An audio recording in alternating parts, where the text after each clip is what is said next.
এই গামলাতে আমি বর্তমান এই আদা গাছগুলো লাগাবো।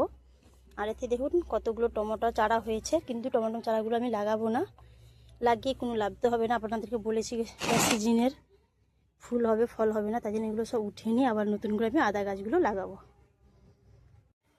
সাফ তো করে নিয়েছি, কিন্তু ময়া লাগছে গাছগুলোকে ছিঁড়ে ফেঁকে দিতে। আর দেখুন এতে দেখুন পালং শাক বিচ্ছেগুলো নিজে নিজে যে আমার হয়েছিল, সেই বিচ্ছেগুলো নিজে নিজে হয়েছে। মানে অফ সিজনেও এখন পর্যন্ত পালং শাক লাগানো যাবে, কিন্তু বিচা হয়ে যাবে।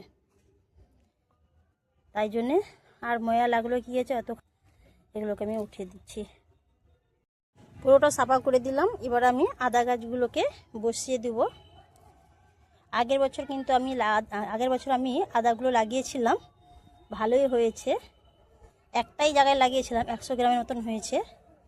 এবছর আরও লাগাবো। এখন আমি এটা লাগিয়ে দিচ্ছি, তারপরে আবার যখন ককগুলো তৈরি করে আমি তখন ফের লাগাবো।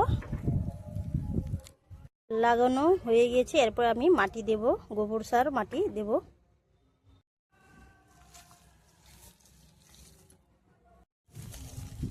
দেওয়া হয়ে গেছে। এবার একবার রাখিয়ে দেবো, যখন কক ফুটবে তখন আপনাদেরকে দেখাবো। এরকম আমি 5-6টা গামলায় বা ট্রেতে সব বা বস্তায় লাগিয়ে দেবো। এই সময় আপনারা যদি বাকি থাকেন তো লাগিয়ে দিতে পারেন। ভাবতেছি এই গাছগুলোকে মারতে চাচ্ছি নি, আমার নিচের বাগানগুলো লাগিয়ে দেব। আর হোক চাই না হোক, নিচের বাগানে এত মেহনত লাগে না, তাই জন্য যেখানে লাগিয়ে দেবো ফুল হোক না হোক দেখতে সুন্দর লাগবে।